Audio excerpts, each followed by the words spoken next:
আলহামদুলিল্লাহ ওয়াসসালাতু ওয়াসসালামু আলা নবিয়িনা মুহাম্মাদিন ওয়া আলা আলিহি ওয়া সাহবিহি আজমাইন। ওয়া বাদ, রমজানের সামনে আসছে। গত সোমবারে আমি কিছু আলোচনা করেছি ফজিলত সম্পর্কে।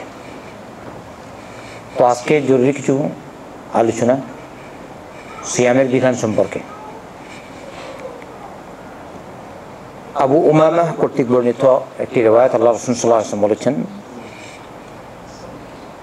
ইত্তাকুল্লাহ, তোমরা ভয় করো আল্লাহকে, ওয়াসাল্লু খামসাকুম, আর তোমাদের 5 ওয়াক্ত সালাত নিয়মতান্ত্রিক আদায় করো, ওয়াসুমু শাহরাকুম, তোমাদের মাসের অর্থাৎ রমজান মাসের সিয়াম আদায় করো, ওয়াআদ্দু যাকাতা আমওয়ালিকুম তাইয়িবাতান বিহা আনফুসুকুম,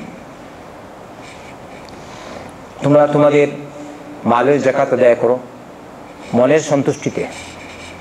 এরকম নয় যে ঠেকায় পড়ে দিচ্ছি, বুঝলেন? মাল যাকাত এক রিয়াল কাউকে দেন, আল্লাহর সন্তুষ্টি লাভের জন্য একদম মন ফ্রেশ রেখে দিতে হবে। যাকাত যদি আসে 1 লাখ তো দিবেন না? যাকাত যদি আসে 1 কোটি দিবেন না?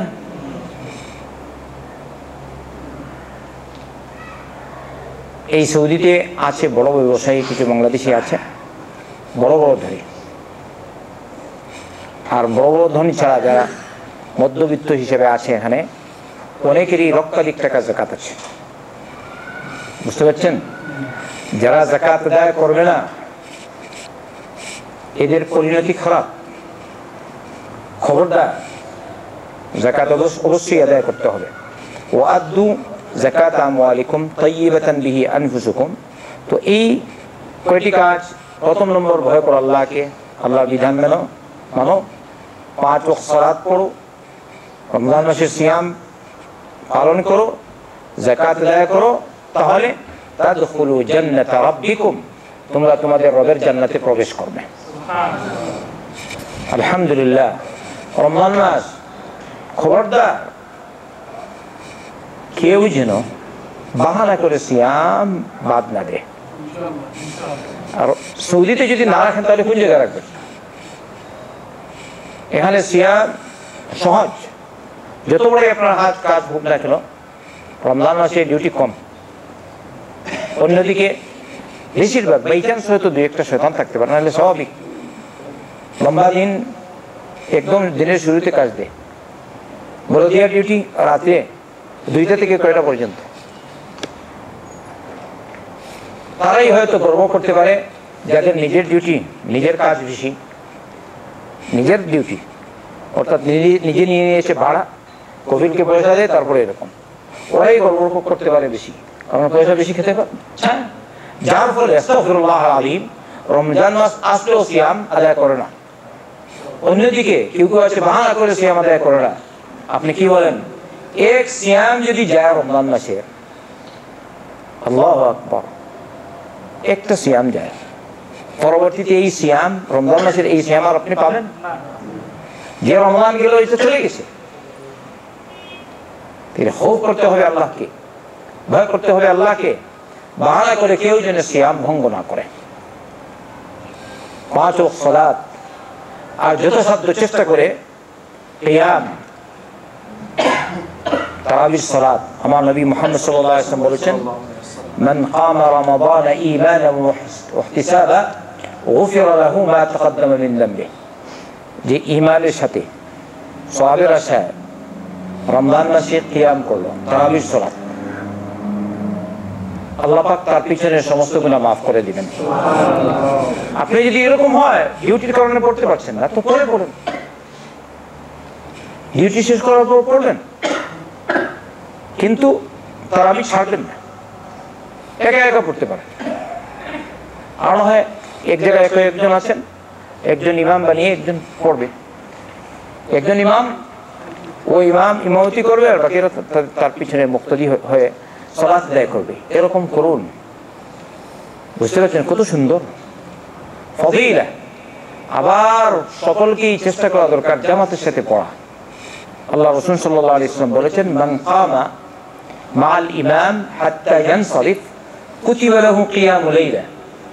কেউ যদি ইমামের সাথে ইমাম যতক্ষণ পর্যন্ত সালাত শেষ না করে ততক্ষণ পর্যন্ত তার সাথে থাকে, আল্লাহ পাক তাকে সারা রাত কিয়াম করার সওয়াব দান করবেন। এই জন্য মিস নেই। আল্লাহ আমাদের তৌফিক দান করুন। আমাদের কয়েকটি বিষয় জানা রাখা জরুরি। সিয়ামের রুকুন, মূল ভিত্তি সিয়াম দুইটা। একটা হলো যেসব কারণে সিয়াম ভঙ্গ হয় ওগুলো থেকে দিনের বেলা বিরত থাকা। আমরা সবাই জানি যেসব কারণে সিয়াম ভঙ্গ হয় এইসব কারণ থেকে দূরে থাকা, বিরত থাকা কোন সময় সিয়ামের অবস্থায়। আর আরেকটা হলো নিয়ত। আল্লাহ রাসূল সাল্লাল্লাহু আলাইহি ওয়াসাল্লাম বলেছেন, মান লাম ইউজমি' সিয়াম ক্বাবলা আল ফজর ফালা সিয়াম লাহ। যদি কেউ সিয়ামের ফরজ সিয়ামের নিয়ত ফজরের পূর্বে না করে তাহলে তার সিয়াম নেই। তো ফজরের পূর্বে নিয়ত করতে হবে। হ্যাঁ, যেমন আমাদের ইজমালি নিয়ত থাকে সারা মাস আমরা সিয়াম পালন করব, মনে হয় থাকে না? তো এটি আমাদের জন্য যথেষ্ট ইনশাআল্লাহ। প্রথম শেখ উসাইমিন রহমতুল্লাহ আলী বলছেন এটি যথেষ্ট, যে তার মনে নিয়ত আছে একফি। তবে বিশেষ কারণে যদি মাঝে সিয়াম ভঙ্গ করে, যেমন সফরে গেছে অথবা অসুস্থ হয়েছে, একদিন দুই দিন রাখতে পারেনি, তাহলে আবার মনে মনে নিয়ত করতে হবে ফজরের পূর্বে। আলহামদুলিল্লাহ। এবারে জানা দরকার সিয়াম ভঙ্গকারী বিষয়াদি কি। প্রসিদ্ধ, তবু বলে দেওয়া উচিত। পানাহার করা, খাবার খাওয়া, পানীয় খাওয়া স্বেচ্ছায়, এটা সত্য। স্বেচ্ছায় যদি কেউ পানাহার করে নেয় তাহলে তার সিয়াম ভঙ্গ হয়ে গেল। স্বেচ্ছায় খেলে ভঙ্গ। আচ্ছা, কাজ করে সারা বছর তো সিয়াম রাখেনি, তো এই প্রথম রেখেছে, তো প্রথম একদিন দুই দিন একটু বেশ কম হয়। প্রথম দিন রেখেছে, ডিউটিতে আছে 5-7টায়, 8টা 9টা 10টা, হঠাৎ করে তৃষ্ণা পেয়েছে, ওখানে গিয়ে পানি খেয়েছে, ভুলবশত হতে পারে কিনা। তো এরকম যদি হয় তাহলে সিয়াম ভঙ্গ হবে না। আলহামদুলিল্লাহ। খবরদার এই প্রশ্ন করতে নাই, সবসময় ইয়াদ রাখবেন। কেউ কেউ এরকম করে হঠাৎ করে ভুলবশত পানি খেয়ে নিয়েছে, অথবা জুস খেয়ে নিয়েছে, অথবা চা, পরে স্মরণ হয়েছে আমি তো রোজা, আমি সাইম, খালাস ভেঙে তাইলে আর খেয়ে নিই। এরকম করে না কেউ কেউ। এটা এরকম কেন করে? যেহেতু জানে না মাসআলা। যদি বাই চান্স এরকম মানে কেউ কিছু খেয়ে ফেলে, সিয়াম ভঙ্গকারী বিষয়ে কিছু করে ফেলে, তাহলে এই অবস্থায় ভুলবশত যদি হয়, অনিচ্ছায় হয়, তাহলে তার সিয়াম ভঙ্গ হবে না। আলহামদুলিল্লাহ। এটা আল্লাহর পক্ষ থেকে আমাদের উপর রহম আর করম। আমার নবী মুহাম্মদ সাল্লাল্লাহু আলাইহি ওয়াসাল্লাম বলেছেন, মান নাসিয়া ওয়া হুয়া সাইমুন ফাআকালা আও শারিবা ফালইউতিম্মা সাওমাহু ফাইন্নামা আত'আমাহু আল্লাহু ওয়া সাকা। কেউ যদি ভুলবশত খেয়ে ফেলে, মান নাসিয়া ওয়া হুয়া সাইম, সাইম অবস্থায় ভুলে গেছে আর খেয়ে ফেলেছে, অথবা পান করে ফেলেছে, তাহলে এই অবস্থায় সেই জন্য তার সিয়াম পুরা করে। কারণ আল্লাহ রাব্বুল আলামিন তাকে খাইয়েছেন আর তাকে পান করিয়েছেন। খাল্লে আলহামদুলিল্লাহ বারাকা। শয়তান খুশি হওয়ার কিছু নেই। শয়তান বলে বাবারে সে তো মশলা আরেকটা জানে, দেখা যায়। আর যদি আপনি না জানেন ভঙ্গ করে স্বেচ্ছায়, তাহলে মুশকিল, তাহলে শয়তান খুশি, ঠিক না? অনিচ্ছা হয়ে গেছে অথবা ভুলগ্রস্ত হয়েছে, খেয়ে ফেলেছে, বলছেন আলহামদুলিল্লাহ ইয়া রাব। কারণ আল্লাহ বলছেন, আল্লাহ রাসূল সাল্লাল্লাহু আলাইহি ওয়াসাল্লাম কি বলেছেন? ফাইন্নামা আত'আমাহু আল্লাহ ওয়া সাকা। আল্লাহ তাকে খাইয়েছেন, আল্লাহ তাকে পান করিয়েছেন, যেহেতু সে ভুলবশত করেছে, অতএব সেই জন্য তার সিয়াম পূর্ণ করে। আলহামদুলিল্লাহ। আরেকটা, এইগুলো দুই করুন, পানাহার দুইটা জিনিস না, খাবার পানীয়। স্বেচ্ছায় যদি কেউ বমি করে, তাহলে সিয়াম ভঙ্গ হবে। স্বেচ্ছায়, অনিচ্ছায় হঠাৎ করে বমিয়ে সিয়াম ভঙ্গ হবে না। স্বেচ্ছায় হয়তো বিশেষ কারণে তার মনে হয় পেটে অসুবিধা, যদি বমি না হলে তো ক্ষতি, এরপরে স্বেচ্ছায় বমি করানো হয়েছে, হ্যাঁ, তাহলে এই অবস্থায় কি হবে? সিয়াম ভঙ্গ হবে। আর যদি এমনিতেই ভঙ্গ হয়, মানে বমি আসে, এমনিতেই বমি আসে, তাহলে কিনা সিয়াম ভঙ্গ হবে না। আলহামদুলিল্লাহ। খালাস, যেহেতু সময় কম, আর দলিল পেশ করব, দলিল পরে ধরছে। আরেকটা হচ্ছে বীর্যপাত করা স্বেচ্ছায়, যে কোনো ভাবে হোক, তাহলে সিয়াম ভঙ্গ হবে, আর এই অবস্থায় কাযা ওয়াজিব হবে। কয়টা হলো? 4টা। আরেকটা হলো ইনজেকশন ব্যবহার করা। এমন ইনজেকশন, যে ইনজেকশন খাবারের পরিবর্তে ব্যবহার হয়। কোন কোন ইনজেকশন আছে খাবারের, অথবা স্যালাইন খাবারের পরিবর্তে দেয় না? তো এরকম যদি কোনো স্যালাইন বা ইনজেকশন হয় ব্যবহার করে, তাহলে কি হবে? সিয়াম, রোজা ভঙ্গ হবে। আরেকটা ব্যাপার, এক্ষেত্রে আলিমদের মতবিরোধ হয়েছে, সিঙ্গা লাগানো। সিঙ্গা, হিজামা, আরবিতে বলা হয় হিজামা। হিজামা লাগালে কেউ কেউ বলেছেন সিঙ্গা লাগালে, এটা তো বর্তমানে তো কেউ লাগাই না, তবে এখানে আছে কিন্তু সিঙ্গা লাগানোর মজুদ, অফিস আছে না, মাকতাব মজুদ না, দোকান আছে। যদি কেউ দিনে লাগায় সিঙ্গা, তাহলে কোনো কোনো আলিমের মতে কি হবে? রোজা নষ্ট হয়ে যাবে, সিয়াম নষ্ট হয়ে যাবে। আর কেউ কেউ বলেছেন না, সিয়াম নষ্ট হবে না।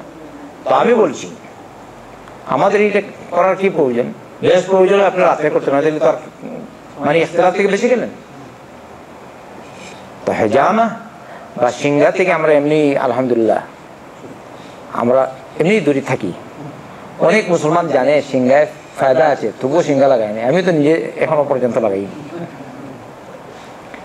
কিন্তু সিঙ্গা লাগানোতে ফায়দা। যাই হোক, আলহামদুলিল্লাহ। এই গেল কয়েকটি কারণ। দেখেন, শেখ ইবনে উসাইমিন রাহমাতুল্লাহ আলাইহি বলেছেন সিয়াম ভঙ্গকারী বিষয় হচ্ছে 7টি। এই যে কয়েকটা বলা হলো, খাবার পান করা, আর ইনজেকশন ব্যবহার করা, এমন ইনজেকশন যেটি খাবারের পরিবর্তে ব্যবহার হয়। আরেকটা হলো স্বেচ্ছায় বমি করা, 4। আরেকটা হলো স্বেচ্ছায় বীর্যপাত করা।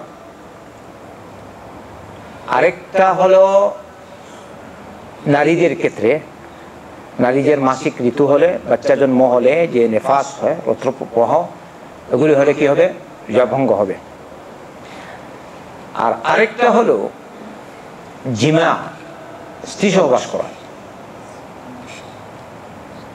এইসব যদি মানুষ স্বেচ্ছায় করে, তাহলে সিয়াম ভঙ্গ হবে। আর যদি স্ত্রী সহবাস করে, স্ত্রী সহবাসের ক্ষেত্রে কিন্তু এসেছে কাফারা মুগাল্লাযা, ভারী কাফারা। বাকি কয়েকটিতে যদি কেউ স্বেচ্ছায় এরকম করে, তাহলে রোজার পরিবর্তে রোজা রাখলে হবে, আর আল্লাহর কাছে তওবা করবে, ইস্তিগফার, ক্ষমা চাইবে। আর স্ত্রী সহবাস করলে আছে কয়েকটা জিনিস ভারী। যদি কেউ স্বেচ্ছায় স্ত্রী সহবাস করে, তাহলে তাকে প্রথম নম্বর কি আদায় করতে হবে? একটা গোলাম আজাদ করতে হবে। গোলাম, বর্তমানে গোলামকে কে আজাদ করবে? আর যদি গোলাম আজাদ না করতে পারে, তাহলে একাধারে ধারাবাহিক 2 মাস সিয়াম পালন করতে হবে, এক রোজার পরিবর্তে। তাহলে কি বলেন, যারা স্বেচ্ছায় সিয়াম ভাঙে তাদের অবস্থা কি?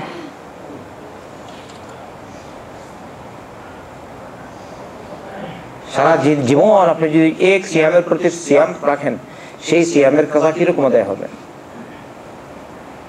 মানে সেরকম ফজিলত আপনি পাবেন না।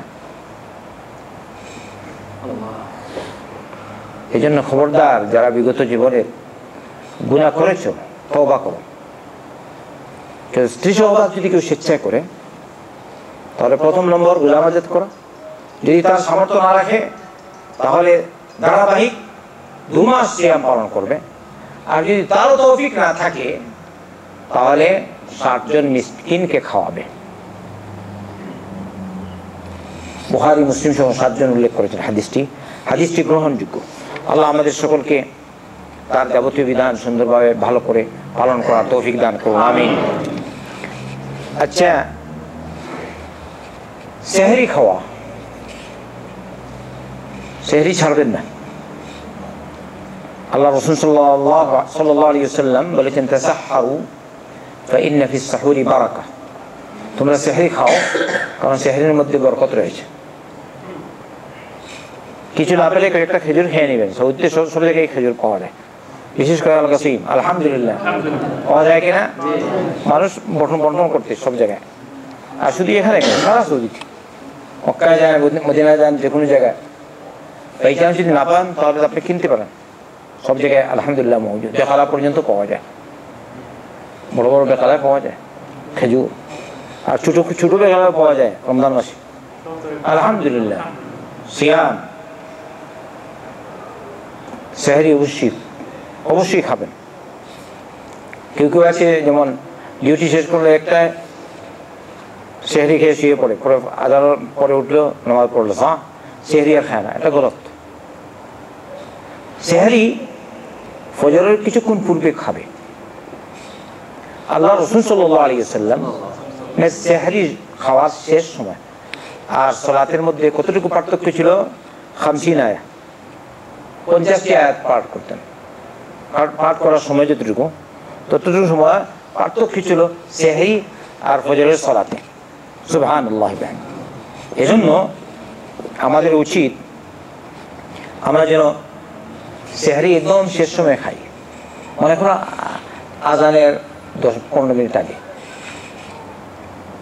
বুঝলেন, অথবা 5 মিনিট আগে খাওয়া শেষ, তারপরে যাও মসজিদ, কারণ এখানে তো আরো 10 মিনিট 5 মিনিট পরে সালাত শুরু হয়। তো আপনি 15 মিনিট আগে, তো বাই চান্স আপনি খেয়েছেন সেহরি, আবার মনে হয় আরো খেয়েছে, কিছু খেতে খাবেন, অসুবিধা নেই। যতক্ষণ পর্যন্ত ফজর ওয়াক্ত না হবে ততক্ষণ আপনি খেতে পারেন। আরেকটা দিক হলো ইফতারি। আল্লাহ রাসূল সাল্লাল্লাহু আলাইহি ওয়াসাল্লাম বলেছেন, লা ইয়াজালুন নাসু বিখাইরিন মা আজ্জালুল ফিতর। মানুষ যত তাড়াতাড়ি ইফতারি করবে তত তারা কল্যাণের মধ্যে থাকবে। তাই আপনি দেখছেন সূর্য ডুবে গেছে অথবা আপনার ঘড়িতে টাইম হয়ে গেছে, আপনি খেয়ে নেবেন, অপেক্ষা করবেন না, আজান অপেক্ষা করতে হয় না। আপনি নিশ্চিত টাইম হয়ে গেছে। কখনো দেখা যায় মুয়াজ্জিন আরো 2 মিনিট 3 মিনিট লেট করে, হয় না? তো আপনি ওদের দিকে আপনি তাকাবেন না। মুয়াজ্জিন আপনি সময় দেখছেন, মজুদ না, ঘড়ি, ক্যালেন্ডার, নিজের ঘড়ি কি ক্যালেন্ডার, আলহামদুলিল্লাহ, ঘরেও ক্যালেন্ডার, মসজিদেও ক্যালেন্ডার আছে। সময় হয়ে গেছে ইফতারের, আপনি সাথে সাথে ইফতার করবেন, বিলম্ব করতে নাই। বুঝতে পারলেন তো? আর আপনাদের সাথে রমজান মাসে দেখা হবে নাকি না, এই জন্য জরুরি কিছু মশলা বলে দিচ্ছি। ওয়াফাকাকুমুল্লাহ, আল্লাহ আপনাদেরকে এবং আমাকে তৌফিক দান করুন। আচ্ছা, সুন্নত হলো ইফতারি রুতব দিয়ে করা। এখানে রুতব দিয়ে কাঁচা কাঁচা, ফুল শুকনো নয়, আচ্ছা রুতব কাঁচা খেজুর, যেটা দেখবে মানে আমরা সহজ তর্জমা করি কাঁচা, কিরকম কাঁচা ওইটা বাস্তব না দেখলে আপনি বুঝবেন না, বুঝতে পারছেন? তো রুতব দিয়ে খাবেন ইফতার। আচ্ছা, যদি রুতব না থাকে তাহলে শুকনো খেজুর, যেটা আমরা সবসময় পাওয়া যায়। আর যদি তাও নাই তাহলে পানি দিয়ে ইফতারি করা সুন্নাহ। এই 3টা তরিকা। প্রথম নম্বর রুতব, তারপরে তামর, শুকনো খেজুর, তারপরে নাই তাহলে কি? পানি। ওয়াফাকাকুমুল্লাহ, আল্লাহ তৌফিক দান করুন।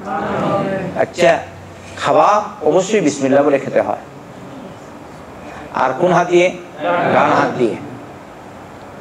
আর খাবার শেষ আমরা সবাই তো আলহামদুলিল্লাহ বলি, আর দোয়া পড়ি, আলহামদুলিল্লাহিল্লাযী আত'আমানি হাযা আত-তা'আম ওয়া রাযাকানিহি মিন গায়রি হাওলিন মিন্নি ওয়া লা কুওয়া। আল্লাহ রাসূল সাল্লাল্লাহু আলাইহি ওয়াসাল্লাম বলেছেন, যদি কোনো ব্যক্তি খাবার খায় আর এই দোয়া পড়ে, আল্লাহ পাক তার পিছনের গুনাহ মাফ করে দিবেন। আর বিসমিল্লাহ বলতে ভুলবেন না, ডান হাত দিয়ে খেতেও ভুলবেন না, সবসময় ডান হাত দিয়ে খাবেন।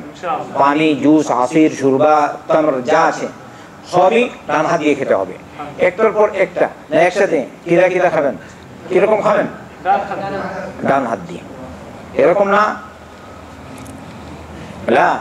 এটা মুসলমানের খাবার না, এটা আল্লাহর নেক বান্দাদের খাবার না, এটা মুহাম্মদ সাল্লাল্লাহু আলাইহি ওয়াসাল্লামের নেক উম্মতের খাবার না। কারণ আল্লাহ রাসূল সাল্লাল্লাহু আলাইহি ওয়াসাল্লাম নিষেধ করেছেন, তোমরা বাম হাত দিয়ে খাবে না, বাম হাত দিয়ে পান করবে না, কারণ বাম হাত দিয়ে শয়তান পান